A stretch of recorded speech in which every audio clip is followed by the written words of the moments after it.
Welcome back. It is Wednesday, which means we are back with another episode of Resilient Growth Unleashed Live. And with me today, I have one of my wonderful clients, Emily Longfellow here. Welcome, Emily. Hi, Amy. Thanks so much for having me. I'm so excited to do this with you. Yeah, I'm so excited that we're here live with everyone. And today it's all about releasing perfectionism to release all of those expectations that we have in ourselves so that we can actually flip into living our lives and being joyful.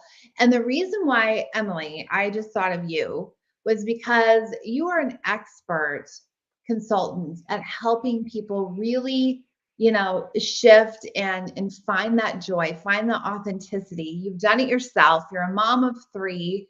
And so I'd love to just ask you a few questions today so we can help people really get to the other side of feeling confused on like where they need to go in their career and their personal life. Does this sound good?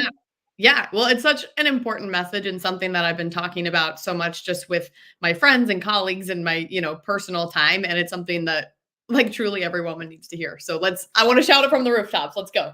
It is because we put so much pressure on ourselves to do all the things. I know we were just talking backstage, about how our generation, has to really handle a lot. We've been brought up to go to school, have the careers, have a dual income household. And at the same time, we're in that generational shift where maybe we just have a lot of pressure internally. It starts in here of trying to get it all right. I hear that all the time. I just want to get it right.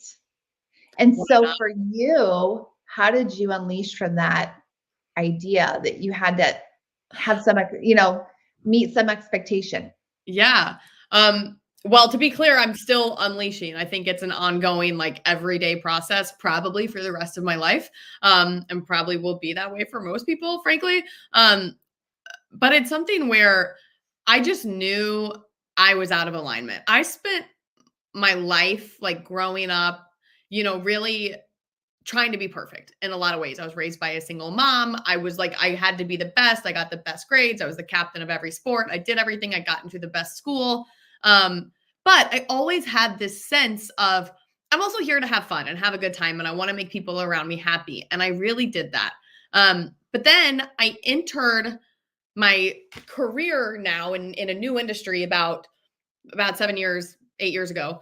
And I entered at what I described as the bottom of the sales totem pole. Like that hierarchy was very clear to me. And I was very clear that I was on the bottom.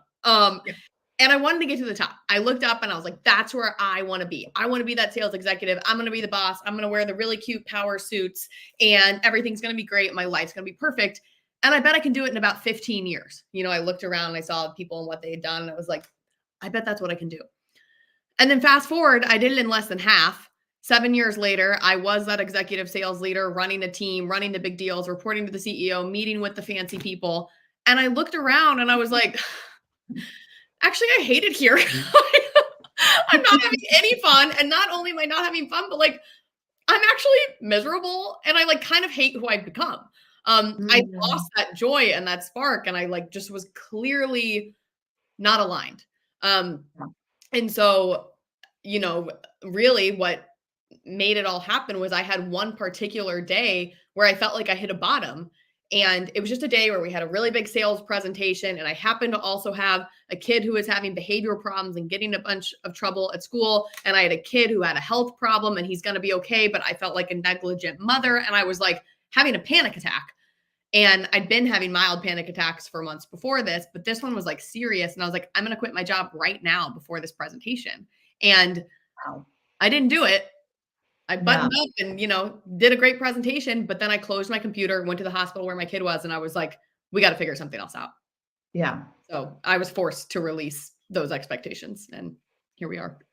Yeah, it's oftentimes in those tough moments, right? Where we're being forced to really look at gosh, what do we value? What is the first thing that's important to me? And we start to prioritize and if our work culture is positive, they'll understand and be flexible. But I also know that reality for so many of us out there, I was that before I became a founder, I was in that situation. So I know a lot of you are still in situations where You have a work culture that is inflexible. That still unfortunately exists as much as we want to say it doesn't. The reality is that sometimes as moms, as women in the workplace, we feel forced to choose. So looking back, then what happened? Did you exit? Like what did you do? I did make an exit, but before I did, and I want to make this part clear just because this is the conversation I have with a lot of my girlfriends that I wasn't in a position where I could just like quit my job and like, go to Yeah. Bali and like lay on a beach and figure it out. Like I've got a mortgage and 3 kids and kids in daycare and stuff, like we have like real Yeah. life things going on here. Um, and so I had to do some due diligence. I was lucky enough where I had a friend working at a company who needed some consulting work. And Mhm. I put together a proposal and I said, let me come do this for you in a part-time capacity. Um, Mhm. and we worked something out. And so now I have a really flexible situation where I'm getting to make positive, like executive impact. Um, Yeah. but I can spend more time with my kids. Like that's just where I need to be right Yeah. now. And I'm so happy and so thankful. And this is what I want to tell women. It does not have to be linear. Like you can figure it out. Yes. Yes. And what I love about your story and what I really want you to share with the women out there, and you guys, if you have comments or questions for Emily, please use the comment function here in the live, whether you're live with us on LinkedIn or YouTube, or I think this also goes to my Facebook group. But on either one of those platforms, be sure to ask questions today because she is the real deal. Like she is out there doing the things, building the the career and the impact that she really wants to lead and what she wants to really lead for her family too. How did you negotiate then career on your terms and not the other way around? So many people operate in scarcity around that. Um, well, it was scary.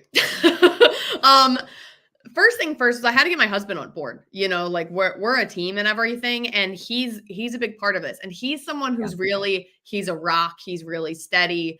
Um, he thinks I'm a little like kite flying all around out there. That's fine. I might be. But I had to get him on board. And so I Yeah. got him on board and logistically, just because I think this is important, like we opened up a HELOC on our house just in case, like whatever I was doing went awry, we would have like a line of credit to be able to afford our life. I think that's it. That was what made him feel safe for me to kind of take a lead. Mhm.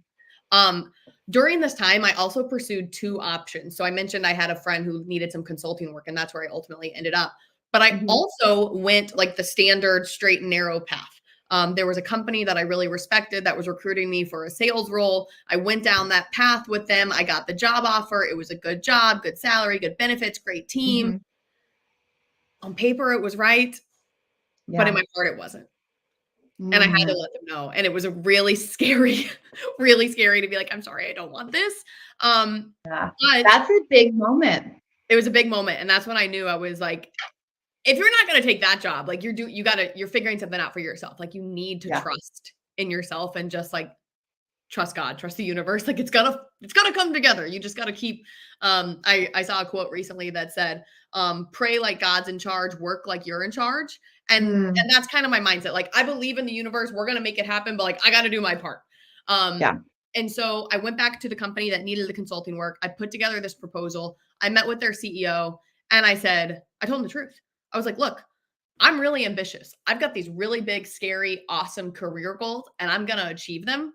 But I also have really important family goals. And frankly, Yeah. I missed them all last year. And my kids are only little for a couple more years. So I have to prioritize that. I can make a Yeah. huge impact for you over here, but like we've got to balance both of these. And like if you want me to come and make that impact, I can do that here. And Mhm. I was really impressed with myself, I have to admit. In the conversation, I was like, "Oh, go me." In the side, but then the CEO said to me, he was like, "Wow, you're really making me rethink about my family goals."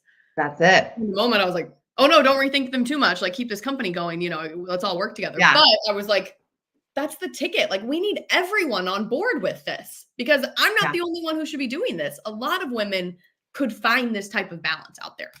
You just got to make it hard. When we think about resilience, there's 7 C's to resilience, and you just spoke about 2 really important ones. One is confidence. Clearly, you are confident. and conviction.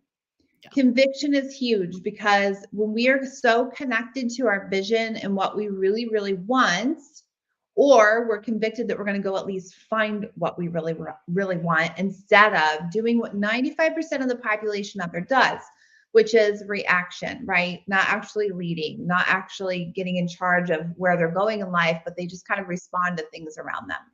So I want to help you guys really shift into that top percent. I know that if you are in sales, marketing, any high performance career, finance, you guys are in the same boat Emily has been in. We've all been in, which is at some point you will be faced with the question, what do I really want? So Emily, how did you answer that for yourself? That's what I do with you every week, Amy. That's an That's important true. other step on it, like truly that I should mention. I made all these changes and I was like, I don't actually know what I'm doing and I need help. And I found Amy and I was like, I need someone in my corner who can help me along the way. So, you know, Well, PSA, I'm incredibly grateful for Amy because I needed a coach to help hold my hand and walk me through this. In that moment, my only vision was I needed freedom, which to me was time with my family. That was the vision. It was kind of short-sighted, frankly, but I was like, we have to get there in order to figure out what the rest of the vision is. mhm. And so I created that space. And what I did was I had to buy that time back. In order to create the space to figure out the vision. And I think this is an important concept. It's something that I learned on a podcast from my friend, singer-songwriter Jewel. My hands are small, I know. She said on a podcast with Ed Milet, that she also like pulled back from her career at a certain point to kind of take care of her kids. But instead of thinking of it as pulling back, she thought of it as buying her time back. And so Yeah. that's what I was like, I'm going to do. I'm going to buy that Mhm. time back. I'm going to be with my kids. I'm going to make the impact there that I need to. Yeah. Within that process, I will start to realign with myself and be able to see whatever the next vision and next step is. So now we're still figuring it out, but No, no, but you knew your values. Leading with values is huge because so many times, you many of you out there are looking for new roles, right? There's thousands of people. I had Jessica Winger on last week's episode. She's Chief Talent Development Officer, and she was talking about how she gets thousands of resumes on her desk every single day, right? And yeah, so a lot of you are out there looking. And a lot of you have been going through tech layoffs, et cetera, right? And it can hit you right upside the head where it's like, wow, that didn't see that coming. But if you are in that place, you can always go back internally and ask yourself, well, go upstairs first, of course, but also go internally to say, what do I really want to do? What wasn't aligned here? Why did this thing end? Maybe there was a misalignment in values. Oftentimes we'll just go thinking a company is great, especially in sales, right? I did the same thing as I was at Palo Alto Networks. Oh, sure, big company, awesome, like sexy products. Let's go easy. sell that. My ego loved it, right? My ego loved it. Internally, I was not aligned with the culture. And so you have to be aligned in your values. What else really helped you stay committed to the process of figuring this out? I mean, you could have easily given up. You have 3 kids. There's a lot that goes on there with 3 kids. Yeah. Um, and a lot of, diapers and applesauce pouches to buy, a lot of budget Yes, lines. at the bottom of Uh, your purse, right? the little lids are everywhere. Um, One of the things that I've always believed is that everything is figure outable. And I know that I'm a resourceful person. And so I kind of take the viewpoint that like when you're looking for a job, you have to just find something that's going to be good enough. And this may be like a hot take. This may go against what a lot of people think. Like, I don't think the perfect job exists. I Mhm. think that's like perfectionism coming out. The perfect job doesn't exist because you're not perfect either. Like, I don't Yeah, know. It just true. doesn't. You have to find something that aligns with at least some of your strengths or some of your interests or something and focus on that and then figure out what else you can learn, who else you can meet, how else you can Mhm. leverage that situation to get to your next stop. And I'm not trying to advocate for like job hopping, but what I am trying to advocate for is learning and bringing yourself to the next opportunity. And the opportunity might just be like you take on a cool benefits project within your job, whatever. But you have to just know that like you have to whatever job you take, you have to use it to its advantage. Figure out what strengths it aligns in you. Hopefully it's, your best strengths, and that's like why you took the job. But figure out what you can do, what you can learn, and what you can take from it. Yeah, everything always has some sort of lesson to it, right? Even in those bad situations. So even if you're coming from maybe being laid off or whatever, like taking that as, okay, what did I gain? Taking that forward with you, all the positives, and just releasing the negatives. Yeah. Also releasing internal self-criticism. For any of you perfectionist people, which I know we have nobody on this live that is that way, I would say most of us, if you're on LinkedIn, you're probably somewhat of a perfectionist in the world, Yep. right? You're a leader. We all can have those tendencies of trying to get things right. Mm-hmm. So, what was your method of when that comes up? And we all have that come up during the week at some point. How do you shift? So that kind of comes back to this idea of defining success on your own terms. Um, Mm-hmm. I spent a lot of years worried about my LinkedIn resume, and how my, college friends and network would think I was doing. People I don't talk to and I don't care about necessarily. I'm gonna do, but I don't. Yeah. And making sure that I looked good enough on LinkedIn. Mhm. Um, and when I took a step in my career where if I was a stranger looking at my LinkedIn, I'd be like, I can't really tell what she's doing. Is she still going straight up the ladder? I had to decide that that wasn't my metric of success anymore. And to me, Mm, my metric of success was my family. How many quality hours I was spending with my family? Was my kids' behavioral problems getting solved? Was I feeling like I was on top of knowing what camps to sign my kid up for and not always having to text the other mom to be like, what did the teacher say in the email? You know what I mean? Like being on top of it. That was my measure of success short yeah, term. That is what I needed to succeed. So you just have to kind of like drop these preemptive metrics that you might have in your head and think like, what do I need right now? What do I need to believe in myself? What can I accomplish that makes me feel like I am killing it in what's important to me?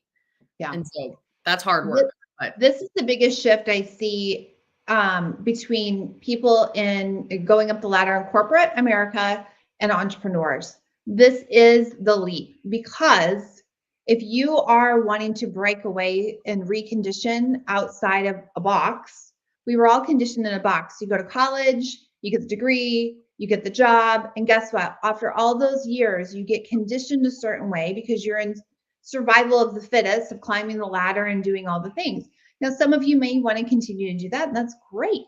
But if you want to do it in a way that doesn't burn you out, then you will have to recondition some ways because the typical culture and hustle vibe of American companies has traditionally been work, work, work, work, work, work, work, right? And we're shifting that, but we're still in a big pattern of transformation there. well, and it's extra hard as a woman when, in addition to having these high expectations and climbing this corporate ladder, that you also need to have 2.5 children and a, doodle dog and an Instagram worthy house with a white picket fence and a bikini body in your spare time. Yeah, It's like there's actually yeah, just not enough hours in the day to do all of that. So yeah, you got to start totally. picking and choosing. 100%. Because otherwise you'll just drive yourself to drink, like literally, right? Yeah. Yes. Yeah. I know. We've all been there where it's like, I can't, I'm enough, enough. So when you guys, I really want, and I know Emily would love this message to go out there too. Like when you're defining your success metrics, really get into, you got to embody it in your heart. Like, what do I really want in my life? Not what, my parents told me, not what my spouse thinks, not what my former boss told me I was good at, or what, all the self criticism that can come up and really be an illusion to, your best self. And I know we've worked on a lot of journaling practices of Mhm. really making sure that we, are reflective on the progress actually being made versus what the stories are in our head, and where a lot of us can just be a really quick 1% shift in mindset where we start to see, wow, look at what I've actually created in the last week, the last month, the last year. Yeah. I What think has, yeah, how do you kind of handle that? there's been a lot of emotional growth on my Yeah. part. and this comes in a couple of forms. One, I think when you're defining success, there's a lot of models where you can look at, okay, define what you want to do with your work, with your family, with your fitness, with whatever, and you can lay those out. That's good.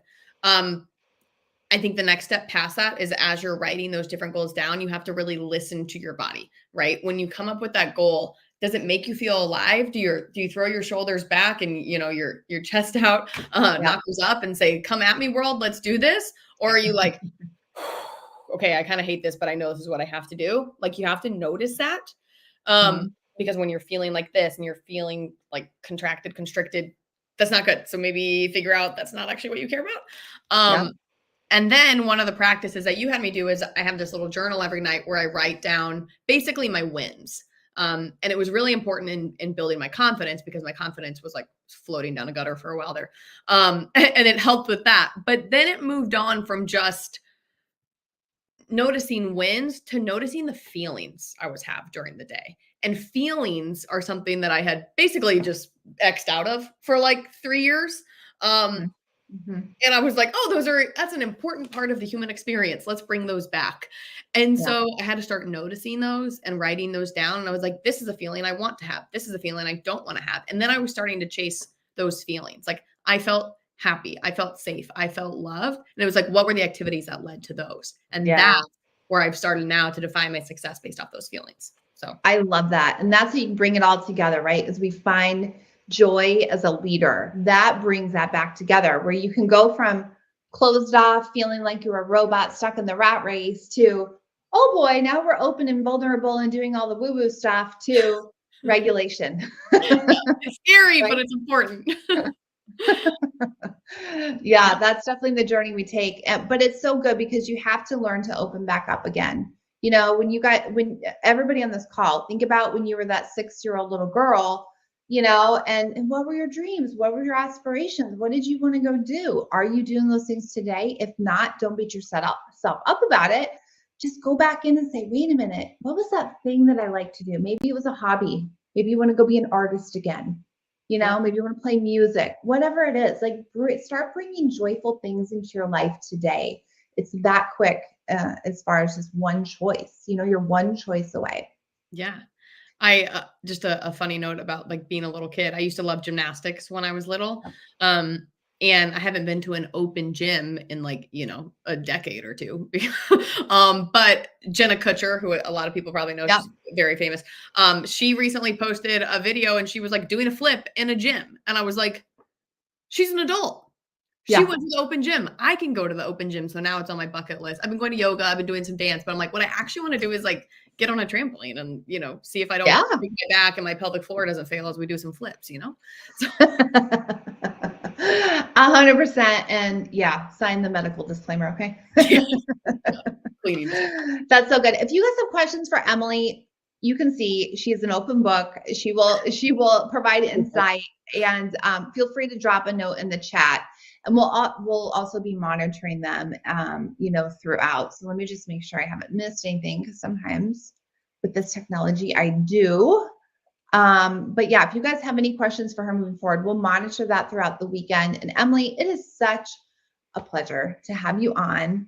I am so proud of you as someone who has had the privilege of coaching you. My gosh, like, it has just been such an amazing journey. And I know we're not even done yet, but I can see in just a few short months. Oh, here comes some stuff in the chat. Okay. In a few short months, you have really went from one side of the pendulum to the next and into regulation, which is so critical to really find that authentic place. Okay. Here are the questions. Jane says, she's on maternity leave. She has a 9-week-old in her lap. Remember when they were 9 weeks old? I like the baby nuggets. I love it. Okay, so she's looking forward to going back to work in 3 weeks, and she would love to hear, if you could go back to, if you could go back to when you went back to work after your firstborn, what advice would you give to yourself? Oh man. First of all, just so much grace. And also, hopefully you have someone on your team or a friend that you can talk to Yeah. just through it all, because it's really hard and scary. That is the hardest, scariest, craziest transition ever. Having that first baby and going back to work and turning your baby over to a daycare, or even just your mom or grandma, and like turning to work and pretending like everything's fine when like it's really, really not. Um, so I think just knowing that like you're not alone, you're not the only one who's done this. I've done it time time and time and time again.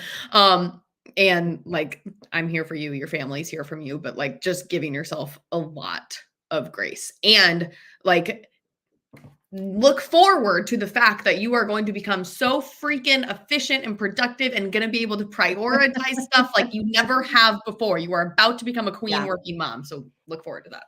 That is so true. I mean, becoming a mom is your fastest promotion to CEO, Jane. It really is. And Stephanie, I know you have a question too. Really is the fastest promotion to CEO, because you're not only leading your child, but you're leading your own body through a humongous healing process, emotionally and physically. And when you get into parenthood, right, you are just starting to relive a lot of things. You're starting to say, wait, what do I want as a parent? So getting back into your vision, just like what we talked about today. Personal vision is huge. Career vision is huge too, but personal vision is a huge one at this point in time, because you have to say, wait a minute, that's right. I now have a dependent. I have someone I need to care for, and that's a reality. And there's no guilt or shame. And what I love about the days that we are parenting is that we can have those conversations with our bosses. No longer are the days where we have to be operating in fear and anxiety. So many women still do, but I just want to underscore the fact that you don't have to. There are so many legal rights that you have that back up, even if you're in a workplace that maybe isn't as supportive. And you get to do what Emily did. She went to that CEO and said, wait a minute, here's my vision for my life. These are my terms. You want my talent? This is what it's going to cost. And it worked. And it worked because it should. On the kid front, one of the big transition when you become a mom is like, I used to just think of myself as me, and frankly, I didn't care that much about me. Like if something bad happened to me, like, okay, big deal, I can handle it.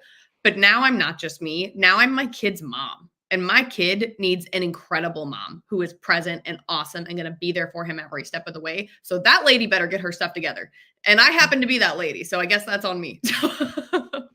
There is a level of personal responsibility, emotional responsibility, right? With that.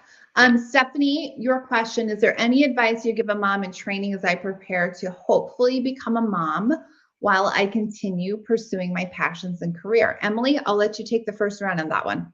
A lot of core training, pelvic floor training, just like get those weights in now. You need those muscles to be strong. So you can joke about pelvic floors, 7 years later. I think it's really start to, leverage your community and your career at this point, and like define yourself as a leader now if you can, because that's going to make it a lot easier on that transition when you come back. I think you just want people to know that like you're here for the long haul. And that doesn't necessarily mean this job or this position or whatever, but like you have a long, beautiful career and life ahead of you. And like when you bring a new baby into the world, that's just going to make you even more dedicated and awesome. And so like you just have so many years ahead of you, just like kind of, I don't know, just get excited. Yeah, get excited. And Stephanie, I would say resiliency is key. Resiliency is such a key skill set because you are able to navigate uncertainty and change. Guess what happens? Life gets really uncertain when you have kids. You can't control any of it. You can't control anything around it. And so, they'll get sick. You may have things in your pregnancy. There's just a lot of things that can happen. Not to be fearful of it, but to build that muscle of resiliency and level of tolerance and emotional tolerance as well to be able to take on more. That's the critical piece. There's really, honestly, no way to train you before becoming a parent. Anybody says that there is full of baloney, because it really takes your own personal walk. Stephanie, you can always check out my book called Leading Motherhood, Surrendering to Faith Over Fear from the Delivery Room to Boardroom. And yep, you've got it. Thank you. And we give you some advice there and journaling tips and different things to help you really set your vision and set your boundaries and understand, gosh, If I did have children and a family, what would this look like? Okay, we have one more question we're going to take. Okay, wait. Side note, let me get a plug. I wish I had had this when I had my first baby because there's a lot about like expectations about coming back to work that I think would have been really helpful. I just had no expectations because I just had like no clue what I was doing in any shape of life. But you should get the book. Thank you, Emily. It's on Amazon. Okay, Kate, currently pregnant with my second child. Congratulations. That's great. That's great, Kate. You left your full-time job in December. Okay, definitely need a full-time job now. But you're doing 3 months and having fun the next best thing. You've done EA work to CEOs for the past 8 years. And any advice in regards to job searching while pregnant and also possibly making a career change? So and navigating what that is that you really want to do. So my suggestion here is, and I'm sure Emily, you're going to say the same thing. It's getting back to connection. Everything is connection. Do not waste your time putting resumes out to job ads. Just don't do it. It's such a waste of time. And yeah, and just going out there and having real conversations with people to find out what there is, what you might want to do, how the a lot of us are moms. Interview us. What did we do? Right? Get your mom community that, like Emily said, built up so that you can lean on each other. Moms refer moms in. Yeah, moms hire moms. We get it. Emily, what would you add? I think all of that is right. I think also at this stage, it's really important to understand like what do you need right now? What do you need in the next 3 months? And what do you need in the next like 12 to 15 months? Because maybe you were ready for a new career and like pregnancy is just part of that. Maybe you just need a job to help fill in help pay bills. And then in 12 months, when your baby's 9 months old and in daycare full time or whatever, then you can think about that. I think you have to kind of like lay that groundwork now because if you're trying to deep dive into a career that you're actually not ready for that career change, like it's going to backfire. So just like find ways to fill the gap and get some fun experience and make some good network in the meantime. Or if you're ready for the career, then like, let's deep dive and try to find like the best connections that we can make for you. So yeah, 100%. Yeah. Kate, make sure you're connected with both of us so we can help you out in that search too. And I think it's so important to release expectations of trying to get anything right. You're going to have a baby in 3 months, you're going to be out in 3 months, right? But this could be a great time to build up that pipeline so that when you do want to come back, that you're ready to come back full force. Or maybe you do some fractional work, So there's no right or wrong. There's so much flexibility. All right. Thank you guys. I know we're a little bit over time, so I want to be respectful of that. But if you have more questions, feel free to drop them in the comments or connect with Emily or myself directly. And we're always happy to help you guys out. Thank you guys. thank you Thanks, so Emily. much, Amy. Thank you guys all for being here. Have a great day.